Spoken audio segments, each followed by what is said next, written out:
ప్రభువునందు ప్రియ దేవుని బిడ్డలారా, మీ పరిశుద్ధ బైబిల్ గ్రంథాన్ని తెరవండి.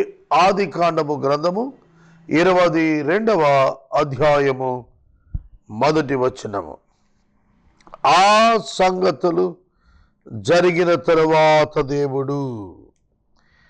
ఇవాళ నేను మీతో ముచ్చటింపు ఆశిస్తున్నది ఏమిటంటే, ఆ సంగతులు జరిగిన తరువాత దేవుడు అబ్రహాముతో మాట్లాడెను, అబ్రహామును పిలిచెను.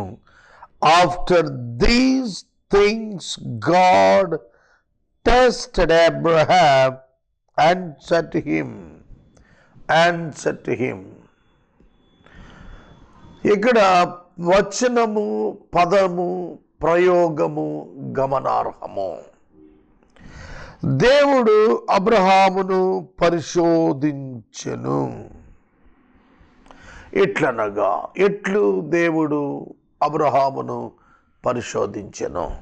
ఒక మాటలో 22వ అధ్యాయం అంతా కూడా మొట్టమొదట ఒక్క పదంలో పెట్టాడు, God tested Abraham. God tested Abraham. ఏమర్థమైంది దీనిలో మనకు? What is the test? మనం ఇంకొక ఎపిసోడ్లో ధ్యానిద్దాం. But we can understand our God as the God of the tests, who allows us to be tested. చూడండి, మనం ఎప్పుడైనా ఒక ఫ్రిడ్జ్ కానీ, టీవీ కానీ కొనాలి, వాషింగ్ మిషన్ కానీ కొనాలని ఈ హోమ్ నీడ్స్కు వెళితే అక్కడ హ్యాండిల్ విత్ కేర్, ఫ్రాజైల్, గాజుతో ఉన్నవి, జాగ్రత్తగా వీటిని కదపండి, జాగ్రత్తగా హ్యాండిల్ చేయండి అని రాస్తూ అంటాడు, టెస్టెడ్ ఓకే అని స్టిక్కర్ వేస్తాడు. టెస్టెడ్ ఓకే ఏమిటది? మోటార్ సైకిల్ మనం ఎప్పుడైనా సర్వీసింగ్ ఇచ్చినా, కార్ సర్వీసింగ్ ఇచ్చినా టెస్ట్ డ్రైవ్ అని ఉంటుంది. టెస్ట్ డ్రైవ్ అంటే while you are driving you can test the vehicle whether it is as per the norms of the company or not. ఆ company చెప్పినవి ఉన్నవా లేవా అనేది చూడాలి. నారాయణ గారు, మన మంత్రివర్యులు, మున్సిపల్ శాఖ, ఆయన కుమారుడు బెంచ్ కారులో హైదరాబాద్లో యాక్సిడెంట్ గురై చనిపోయాడు. ఈ మధ్యన చనిపోయినప్పుడు పేపర్లో నేను చూస్తున్నాను, ఆ పేపర్లో 205 కిలోమీటర్ల వేగంతో వాహనం ఉన్నట్టుగా ఆ స్పీడోమీటర్ స్ట్రక్ అయింది. ఆ స్పీడోమీటర్ స్ట్రక్ అయి చూపిస్తుంది 210, 5 to 10 కిలోమీటర్స్. అక్కడ అది ఆ వాహనం గురించి చదివాను. ఇట్స్ బెంజ్ G63 వెహికల్ 5.4 సెకండ్స్లో 100+ కిలోమీటర్స్ అది పికప్ అందుకుంటుందట. 5 సెకండ్స్. నా వైఫ్ నా పక్కన కూర్చుంది, నేను 5 అంకెలు లెక్కెట్టాను. 5 అంకెలు, 1, 2, 3, 4, 5. 5 సెకండ్లు నేను 5 అంకెలు లెక్కెడితే ఆవిడ అడిగింది, ఎందుకో 5 అంకెలు లెక్కెడుతున్నారు? నా మైండ్లో నేను ఆ వెహికల్ని గురించి ఆలోచిస్తున్నాను. హౌ స్పీడ్ ఇట్ వాజ్, ఎంత వేగంగా పికప్ లేస్తుంది. టెస్ట్ చేశాడు. 230 హైయెస్ట్ స్పీడ్ 230. అది 210 రోడ్డు మీద ఉన్న రాళ్ల వల్ల స్కిడ్ అయింది తప్ప ఆటోమేటిక్గా 40 మైల్స్ స్పీడ్ రెడ్యూస్ అయిపోతుందట సెన్సార్స్ ద్వారా. ఆ వెహికల్ గురించి చదివినప్పుడు ఓకే, ఎవరైనా టెస్ట్ చేస్తారు, టెస్ట్ రైట్, ఇట్స్ ప్రూవ్డ్, అది వేగంగా వెళుతుంది, ఇట్స్ ప్రూవ్డ్. అదుపు తప్పి ఆయన ఆ విధంగా దుర్మరణం పాలయ్యాడు తప్ప ఆ vehicle it's very very believable condition. అది టెస్ట్లో తెలుస్తుంది. కనుక ఒక బ్రిడ్జ్ నిర్మించినప్పుడు దే విల్ టెస్ట్. ఎందుకు టెస్ట్ చేస్తారు? ఎందుకు? పడిపోద్దని కాదు, పడిపోదని చెప్పటానికి. సో దేవుడు నిర్వహిస్తున్న పరీక్షలు, వీటిల్లో తన బిడ్డలు పడిపోరు అని చెప్పటానికి పరీక్షలు. 1వ తరగతి ముగించి 2వ తరగతిలోకి వెళ్ళాలంటే చివరిలో సంవత్సరం అంతంలో వార్షికాంత పరీక్షలు ఉంటాయి. వై ఇట్ వాజ్ కండక్టెడ్, ఎందుకు అవి నిర్వహించబడుతున్నాయి అనగా మనకు అర్థమవుతోంది ఆ తరగతిలో అవసరమైన మేరకు విద్యను అభ్యసించాడు, 2లోనికి అర్హుడని చెప్పడానికి. He has completed all his achievements or all the knowledge. He gathered everything. అంతా కూడా అతను సమకూర్చుకున్నాడని చెప్పడానికి పరీక్ష అవసరం. పరీక్షించకుండా మేలైనది చేపట్టలేము. So God always tests his children to be proven to the people that they are godly and divine. వారు దైవ సంబంధమైన వారు, ఆధ్యాత్మికంగా ఉన్నవారు, సత్యవంతులు, నీతిపరులు, న్యాయవంతులు, యథార్థవంతులని లోకానికి దేవుడు చెప్పడానికి he allows tests for his children. తన పిల్లలకు ఆయన పరీక్షలు అనుగ్రహిస్తాడు. God tested Job. యోబును దేవుడు పరిశోధించాడు. అబ్రహామును దేవుడు పరిశోధించాడు. Why can't God test you? నిన్ను ఎందుకు పరీక్షించడు? నిన్ను దేవుడు పలుమార్లు పరీక్షకు అప్పగిస్తాడు. ఈ విషయం నీవు నేర్చుకోవాలి. మన దేవుడు సామాన్యమైన వాడు కాడు. ఆయన తన పిల్లలను గురించి ఎంతగానో అతిశయించేటువంటి వాడు. 22వ అధ్యాయంలో దేవుడు ఆ పరీక్షకు అబ్రహామును నిలవబెడుతున్నాడు. తన పక్షంగా లోకము ఎదుట, తన పక్షముగా అపవాది ఎదుట దేవుడు తన పిల్లలను నిలవబెడతాడు. It is the character of God. It is the style and the nature of God. దేవుని యొక్క స్వభావము, శైలి ఏమిటంటే God always tests his children. ఆయన తన పిల్లలను ఎప్పుడు కూడా పరీక్షల గుండా నడిపిస్తూ ఉంటాడు. ఆ పరీక్షలలో ఇంటెగ్రిటీ ప్రూవ్ అవుతుంది. ఆ పరీక్షలలో క్యాపబిలిటీస్ ప్రూవ్ అవుతున్నాయి. ఆ పరీక్షలలో ఫెయిత్ ఆన్ గాడ్ ప్రూవ్ అవుతుంది. నేను ఒక పెద్ద మొత్తాన్ని కొన్ని దినాల్లో కట్టాల్సింది ఉంది. నా హృదయంలో ఏనాడు కొంచెము మాత్రము కూడా అనుమానము రాలేదు. ఎందుకంటే God will take care of the things. I trusted him. Now it is the test. It's very little time I am having, but I have no money in my hands. నా చేతిలో చిల్లి గవ్వలేదండి. I need to pay much money. But God is faithful. I should be faithful to God. నేను దేవునికి నమ్మకంగా ఉండాలి. దేవుడు నా జీవితంలో ఈ కార్యం చేస్తాడు. ఖచ్చితంగా నేను సాక్ష్యం కూడా చెబుతాను, మీకు అనుమానమే లేదు. అయితే ఎట్లా జరిగిందో చెబుతాను ఆ రోజున, ఎందుకంటే నాకు తెలియదు ఎట్లా జరుగుతుందో. సోదరుడా, సోదరి, దేవుని వాక్యము మనకు చెబుతున్నది ఏమిటంటే God makes us to test. ఇక్కడ ఏమంటున్నాడు? God in these things, after these things God tested Abraham. అబ్రహామా, అబ్రహామా అని పిలుస్తున్నాడు. అర్థమవుతుందా? దేవుడు అబ్రహామును పిలిచి మరి పరీక్షా పత్రం ఇస్తున్నాడు. He has to fill it, he has to answer it, he has to complete the mission. సోదరుడా, సోదరి, మీకు విషయం చెప్పనా? నాకు ఖాళీగా ఉన్నప్పుడు పనిచేయటంలో సామర్థ్యం కంటే ఒత్తిడి సమయంలో పనిచేసే సామర్థ్యం చాలా ఎక్కువ ఇచ్చాడు దేవుడు. మీరు నాకు పని ఇచ్చి 10 రోజులు టైం ఉంది బ్రదర్ చేయండి అంటే ఐ మే ఫెయిల్.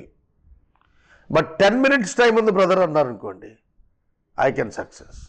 అంత వేగంగా తల బంద్ చేస్తుంది, అంత వేగంగా శరీరం ఉపక్రమిస్తుంది, అంత వేగంగా డెసిషన్ మేకింగ్ ఉంటుంది, అంత వేగంగా పని అయ్యేందుకు స్టెప్స్ తీసుకుంటాను.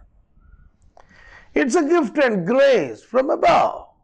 ఇది దేవుడు నాకు ఇచ్చిన వరంగా నేను భావిస్తాను ఎప్పుడు కూడా. I never trouble. ఏదో అయిపోతుందనే భయం నాకు ఉండదు. నేను ఎందుకు మనవి చేస్తున్నా అంటే దేవుడు అట్లా నాకు అలవాటు చేశాడు. దేవుడు నాకు అలా అలవాటు చేశాడు. నా పరిస్థితులు ఏముంటాయో భవిష్యత్తు నాకు తెలియదు. నన్ను అట్లా అలవాటు చేశాడు దేవుడు. ఒత్తిడి సమయంలో అన్ని పనులు ఒకేసారి వచ్చినా కూడా దేనికి దానికి క్లియర్ కట్గా డివైడ్ చేసుకుని అచీవ్ చేసే సామర్థ్యం, డెలిగేట్ చేసే సామర్థ్యం నాకు దేవుడు కలుగు చేశాడు. దేవునికి స్తోత్రం. సోదరుడా, సోదరి, మనము దేవుని చేత పరీక్షించబడుతున్నామనే ఆలోచనే మనలను ఎంతగానో ధైర్యపరుస్తోంది. And at the same test, God will stand beside you and He will be with you. నీతో పాటు ఉంటాడు.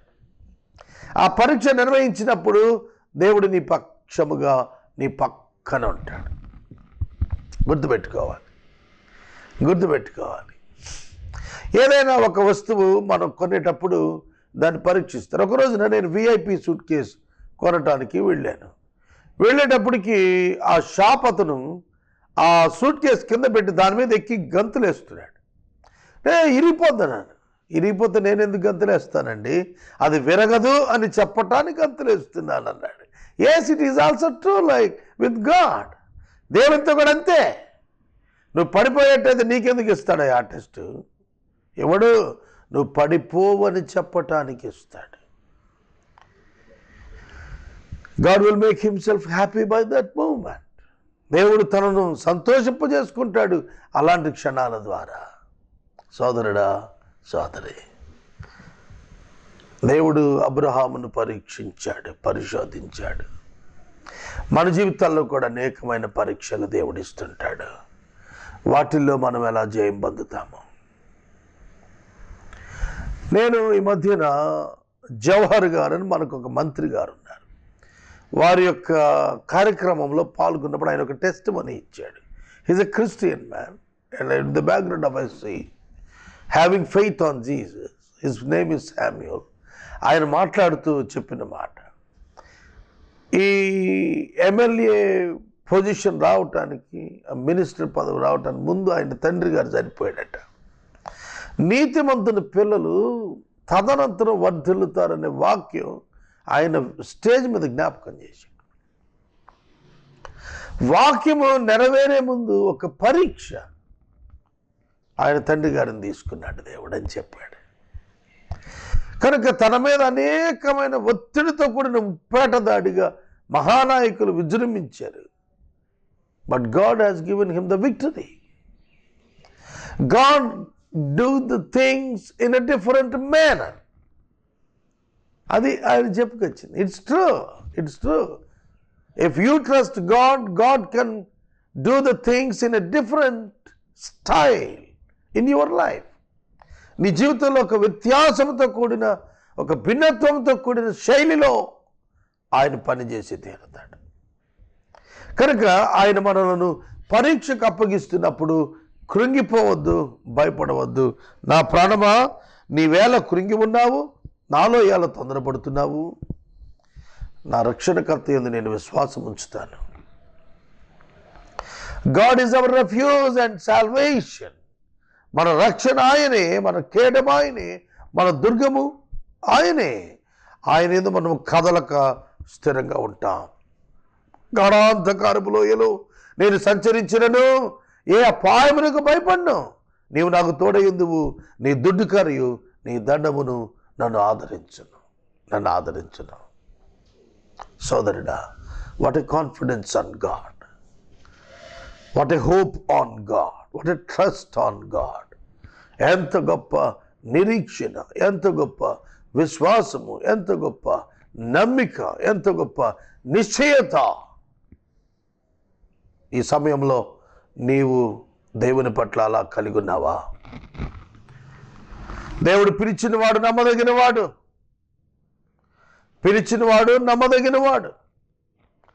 విడువడు, ఎడబాయడు. ద్వితీయోపదేశ కాండములో 31వ అధ్యాయంలో 8వ వచనంలో మోషే చెబుతున్నాడు యెహోషువతో, నీ దేవుడు నీ ముందర నడుస్తాడు, నిన్ను విడవడు, నిన్ను ఎడబాయడు, భయపడకు, భయపడకు. God will be with you, God will walk before you, he will not leave you, he will not forsake you. నిన్ను విడవడు, ట్రస్ట్ హిమ్, విడవడు నిన్ను. ఓకే ప్రియమైన దేవుని బిడ్డలారా, దేవుని వాక్యం చాలా తేటగా మనకు జ్ఞాపకం చేస్తుంది. యాకోబుతో చెబుతున్నాడు, నీవు ఐగుప్తుకు వెళ్ళుటకు సందేహపడవద్దు, నేను నీతో కూడా వస్తాను, నిన్ను నేను అక్కడ ఆశీర్వదిస్తాను. I will come along with you to Egypt. 130వ సంవత్సరంలో యాకోబు అడుగుపెట్టాడు. 147వ సంవత్సరం వరకు యాకోబు ఐగుప్తులో ఉన్నాడు. 17 సంవత్సరాలు యాకోబు ఐగుప్తులో ఉన్నాడు. ఐగుప్తులో దేవుడు గోషెను ప్రాంతంలో ఉన్నటువంటి అతని సంతానమును అతడు జీవించిన దినాల్లోనే విస్తృతంగా ఆశీర్వదించాడు. The God who gives the test, పరీక్షలు ఇస్తాడు. నీ భయము ప్రక్కన పెట్టు. Enter in to that great test given by God to you. నీకు దేవుడు ఇచ్చినటువంటి ఆ గొప్ప పరీక్షలు అడుగుపెట్టుటకు నిస్సందేహముగా ముందుకెళ్ళమని ప్రభు పేట నేను మనవి చేస్తున్నాను. సహోదరుడా, సహోదరి, ప్రభువు మనలను ప్రేమిస్తున్నాడు. అందుకే మనకు అనేకమైనటువంటి వ్యతిరేకమైన పరిస్థితుల మధ్య మనల్ని నిలవబెట్టి వాటిని జయించేటట్లుగా దేవుడు చేస్తున్నాడు. అందుకనే దేవుడు అబ్రహామును పరీక్షించను. ఎట్లనగా ఎట్లు పరీక్షించాడు? First he called him and he entrusted a mission to him. దేవుడు పిలిచాడు, అబ్రహామును పిలిచాడు, పిలిచి ఒక పనిని అప్పచెబుతున్నాడు. ఆ పని ఎటువంటి పని? ఆ పని దేవుడు చెప్పినటువంటి ఈ పరీక్ష విశ్లేషించినప్పుడు it seems it is against to the character of God. జాగ్రత్తగా వినాలి, నా మాటలు ప్రమాదకరంగా ఉన్నట్టున్నాయి, జాగ్రత్తగా వినాలి. దేవుడిని చూచినప్పుడు దేవుడు అడుగుతున్న మాట, నీ కుమారుణ్ణి తీసుకుని రా, నేను చూపించే దేశంలో మోరియా పర్వతముల మీద ఒక దాని మీద నువ్వు దహన బలిగా అర్పించు. Can I believe this word? Is this kind of words will come from the mouth of God?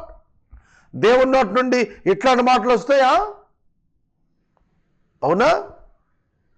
ఆలోచించాలి. దేవుడు అబ్రహామును పిలిచాడు. జాగ్రత్తగా వినండి. దేవుడు అబ్రహామును పిలిచాడు. ఆదికాండం 12వ అధ్యాయంలో వాగ్దానం చేశాడు, నీ సంతానముని ఇసుక రేణువుల చేస్తాను, ఆకాశ నక్షత్రాల వలె అని. ఇప్పుడు వచ్చి అంటున్నాడు, దహన బలిగా ఇవ్వు అంటున్నాడు.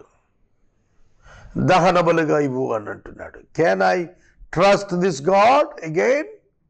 ఇటువంటి దేవుడిని నేను నమ్మవచ్చునా? That was the test. పరీక్ష అది. నమ్ముతావా లేదా? అది పరీక్ష. If God said something against to you your will or to his character, can you do that? దాన్ని ఒప్పుకుంటామా మనం? దహన బలిగా నరులను ఎక్కడైనా బైబిల్ చరిత్రలో దేవుడు తీసుకున్నాడండి?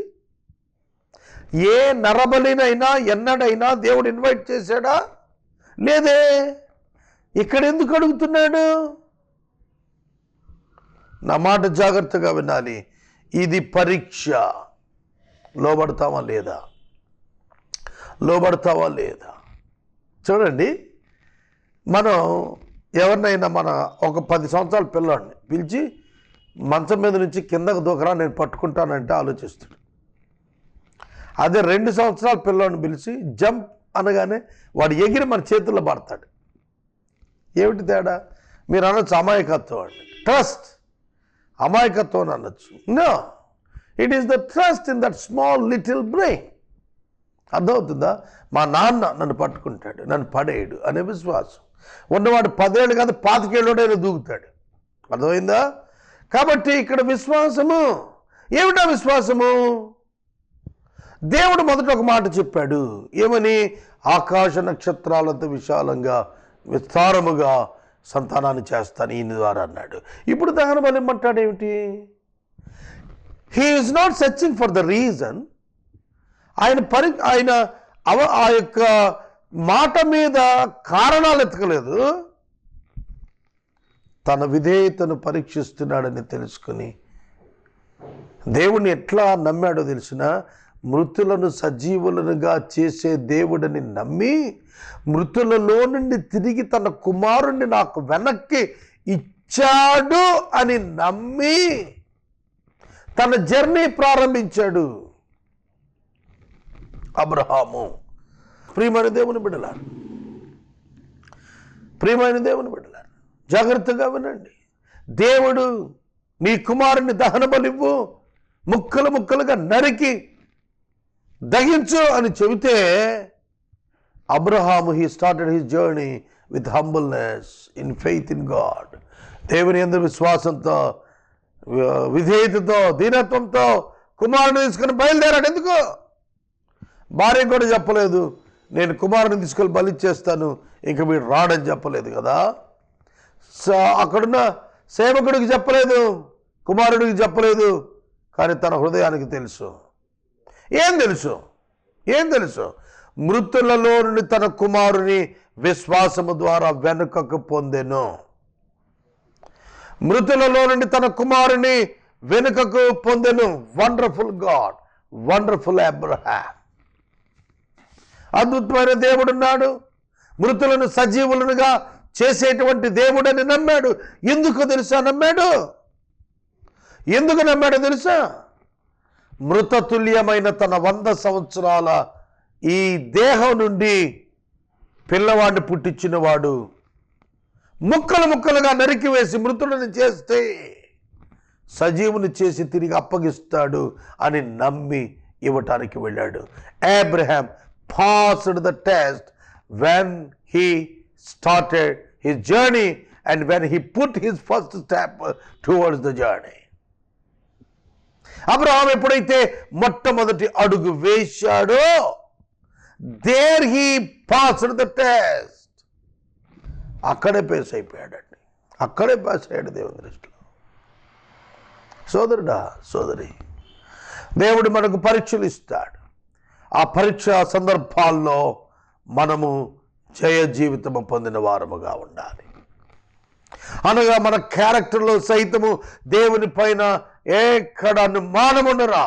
God said this, I can do this. నేను 10,000 ప్రసంగాలు చేయాలనుకున్నాను 2020 నాటికి, కానీ అవి ఇంకా ముందే చేసేస్తానని అనుకుంటున్నాను.